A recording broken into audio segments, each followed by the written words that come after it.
All right. So, yeah, I sent out that thing of, I tried to look for updates of what some of the more recent findings of James Webb, and I just used AI to do it.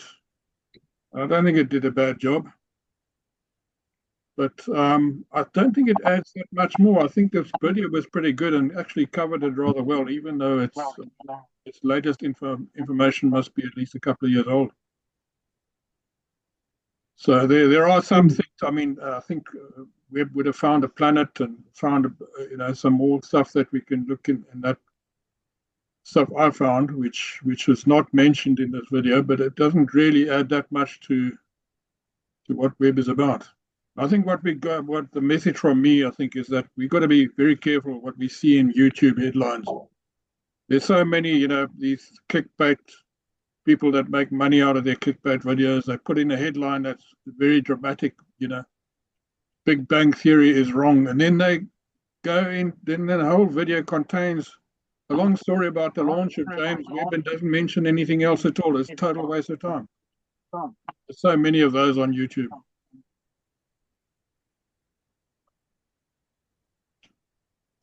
Got something in the chat here. Peter Kuchel wishes he could be alive in 200 to 300 years' time. I'm not sure if you'd really want that. I'm not sure, Derek, if we'd know much more. We just find something else we don't understand. Yeah. The more we find out, the more we know we don't know. One thing, Derek. I think sorry? what does occur to me is that watching that all the dramatics and movements of the universe and the things that are going on, and formations, etc., and demolitions, I think we are in an extremely unusual position to actually exist so peacefully, cosmologically. Yeah, cosmologically. Yeah, apparently we live in a relatively gamma ray quiet part of the universe. The rest of the universe got a lot more gamma rays shooting around, which is a bit not really conducive to life existing too comfortably.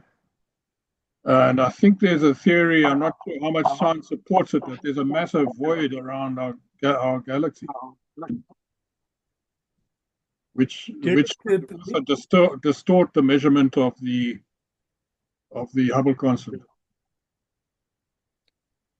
Derek, the article that you and Peter, I forget who now, actually circulated saying that dark matter was it memory and different components.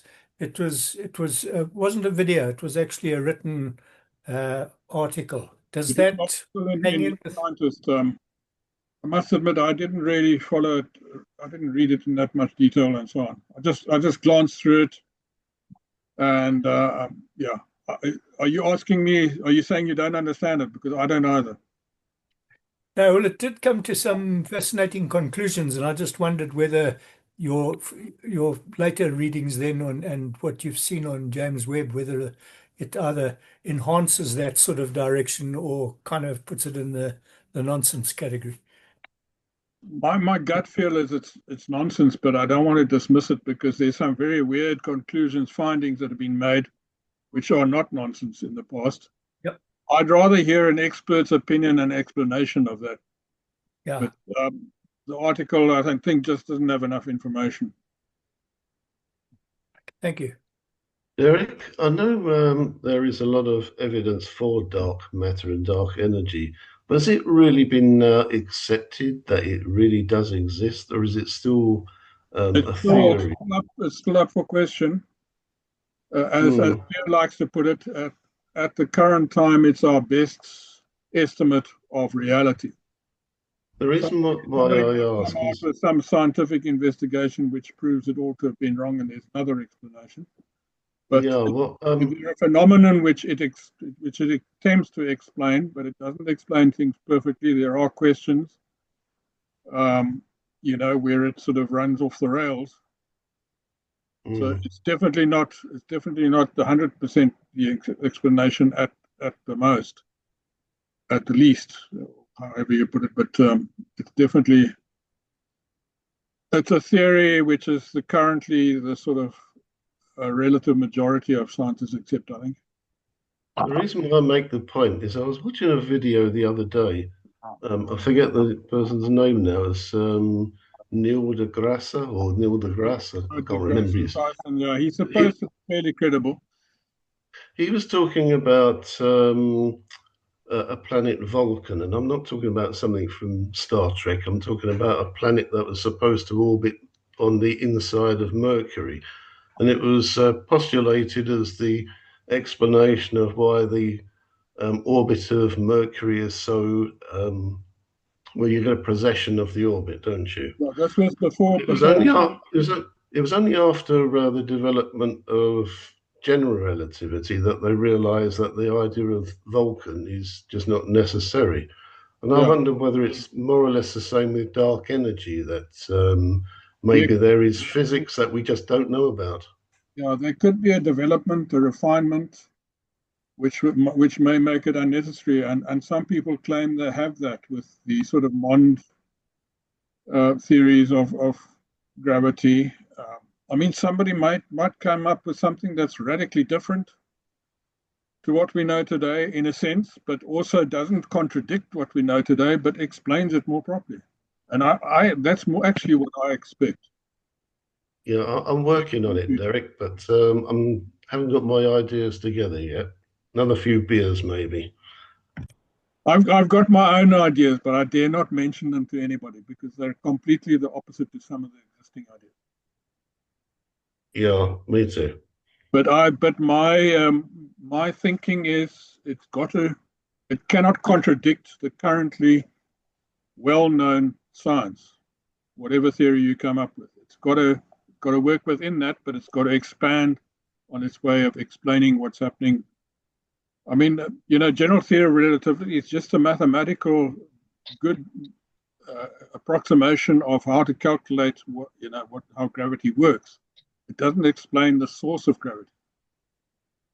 No, I understand that. The problem I have with a lot of these theories is that, when I was at school, we learned a lot about Isaac Newton and his laws of motion, etc. And it was very accessible. Even when I was, 16, 17 years old, I could do the calculations. Yeah. But then general relativity is just totally beyond me. I've tried to understand it, but it's totally beyond me. And maybe there is something that is totally beyond human understanding at the moment that explains everything. I don't know. If Einstein had a tough time putting it together and he needed the help of the best mathematicians in the then world to help him put it together, then we can understand that even at this day and age, or more than 100 years later, as amateurs, we would struggle with it. Brian Greene did an excellent course on special relativity, which a group of us actually went through, and it took us, I think, more than a year, about 2 years to get through it. And special relativity is like a fraction as difficult as general relativity. Yeah. And Brian Greene was going to do the same with general relativity. He actually said so. He's going to put it up. And he never did. And I suspect that it was almost too difficult to teach or would have taken up too much of his time to put it together. Well, there are lots of videos available on the internet, but the mathematics is just beyond me. I've tried to understand it, but having a hope about tensor calculus and all that kind of thing. Tensor mathematics, and there's sort of groups of mathematics which I've never done in any class, which one would have to learn how to do it first. I mean, once you've learned that how to do it, it doesn't mean that it makes it easier to understand. That's the amazing thing with the universe, really, is the mathematics and everything, the relationships are so complicated, but it just does it anyway. It doesn't have to do the calculations. It just does it. Derek, the actual, our own special relativity that you're talking about, that I think Pierre Hugo was instrumental in actually starting and creating the cosmological section, which this program relativity was. I think he started it initially, but John Haynes took it over, and he got us really doing our homework every month and actually doing the course and you had to go through a thing and answer questions and get marks to go through it. Okay. So it was actually pretty good. A lot more than that. And it was quite an eye-opener. Yeah. But Pierre, he is past now, but he actually drew up this book Yeah. from our society, what he called Space, the Philosophical Overview. And in the small print in the back, it just says that he argues in this book that there is indeed a medium in space consisting of the interaction of electromagnetic radiation that was introduced, and here he says after the Big Bang, but I don't think that was confirmed here, and has been sustained in the steady state succession of photons, as first proposed by Paul Clevgard, emanating throughout the expanding universe. The author structured his narrative as a debate. Yeah. So he basically was arguing that the astronomy kind of lost out the years where it did away, kind of almost what Peter's saying, just let's do away with dark energy if we don't understand it and assume that there's just this emptiness of space. But what his conclusion was, which another of our members, I think, who isn't a member anymore, Gert Claessens, he summarized this book for Pierre, and yeah, in that they concluded, I think that this kind of gave like almost going back to ether, that there is this force in that we don't understand, but it is definitely there, and I suppose that's what we're always saying. Yeah, look, the existence of the ether in the Michelson-Morley experiment, where they measured the speed of light in various directions and found that there was no difference. They were actually trying to prove the existence of ether, that the ether would slow light down in one direction or whatever, and they found what they were actually unable to do was prove the existence of ether in that. There are a lot of people that say, no, there is an ether, but it's not quite the same as what the original concept was 100 years ago. And yeah, so there's a lot of variations on that. Personally, Pierre Hugo, I think he had a lot of out-of-the-box thinking and useful ideas, even if it's just for academic sort of debate with yourself, even, or with other people of like mind. I didn't agree with some of the stuff he said. I think he had a very good point. He might have, I think, gone slightly in the wrong direction with some of these thoughts, taken them too far. But I think he had some very good thoughts, which might actually have validity if you take it in the correct direction. So I think there is some validity and some very important validity to Pierre Hugo's thinking, but I didn't personally agree with everything that he concluded. Thanks. So I don't think the ether, depending on how you look at it and how you define it, the existence of the ether is completely, out of the picture. I don't think so. I seem to remember that the ether, the Michelson-Morley experiment proved that you can't measure your movement through it, but it didn't say that it didn't really exist. It sort of left that question open. Yeah. I think I'm not qualified to go into a deep debate. I'm just trying to reflect on the way I understand it. I might have it wrong. Derek, we found that fascinating and interesting and confusing all at the same time. That sort of presentation almost blows one's mind. But what got to me was we base all of our understanding on the universe on 5% of what we can understand and see, if you like, of the matter or energy. And the other 95% of dark energy and dark matter is we cannot understand. So it makes that the understanding of the 5% very, very difficult, because we don't know what's happening elsewhere, as it were. I found that one graphic quite interesting and hard to understand how we can assume all these things knowing so little about that 5%. It's not really, Yeah, it's the quite 5% is the matter that we do know exists. The rest of it, remember that the rotation of the galaxies.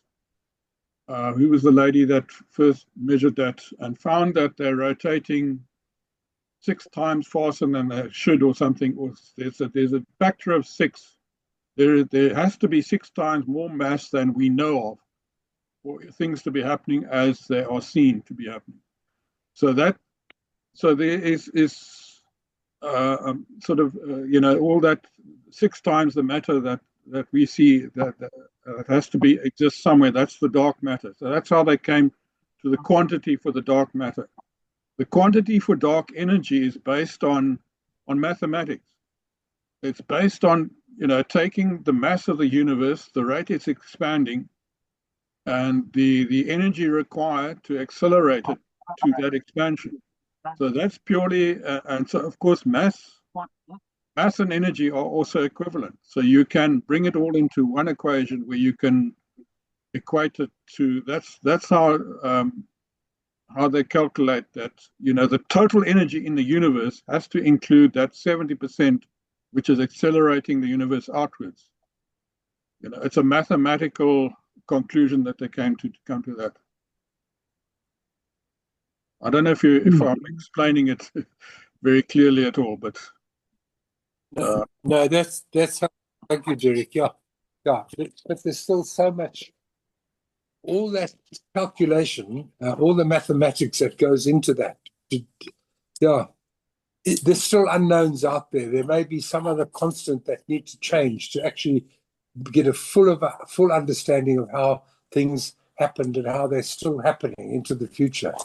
Very limited knowledge. Yeah, with our very limited knowledge about the 5%. To me, the other thing is, you don't know how big the universe is beyond our observable universe. What we're seeing within our observable universe might only be, relevant to our observable universe. It might be the opposite way outside our observable universe. So averaging with beyond our observable universe, it might not be. We might not need a dark energy at all if we average over the beyond our observable universe. Okay, so what I'm saying is it's like a local effect, which is only 90 billion light years apart. If you could say that only to that figure. I can almost imagine in the future as well, if we ever do find, prove the existence of dark matter, someone's going to say, what's dark matter made of? Yeah. Dark matter. Is there anti-dark matter? Well, there is antimatter, so why not? That's another fascinating. We're never going to know, I'm afraid. Look, I'll never forget that guy that gave us a talk from a German guy that was doing work here near Coburg or something, and he was at one stage working in the Antarctic, and they found, I think they called it anti-helium-4. Now, which is an antimatter with a helium-4 a version of a helium-4 isotope. Now, the helium-4 isotope, the normal one, can only be manufactured in a star. So the question was, if what they observed in their whatever telescope as anti-helium-4 existed, then it had to have been manufactured in an anti-helium-4 antimatter star. Now, the mind boggles if you've got to go and find an antimatter star somewhere. Does it also emit light like a normal star? And are there stars out there that we think are normal stars but aren't? They're actually antimatter stars? The questions are endless, Derek. The questions are endless. I think there's a lot of findings which are drifting around in scientific papers or scientific data somewhere, which people know they've found, which they just are not able to figure out and just haven't come out to the general masses yet.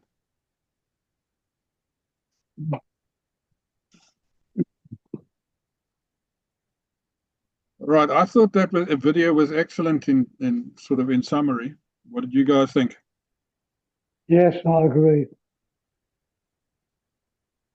Laura noted that Johann Hugo has passed away from cancer, Pierre's son. So yeah, I'd never Oh. met him. We had met in Marius. He'd given us talks on the harbour and stuff.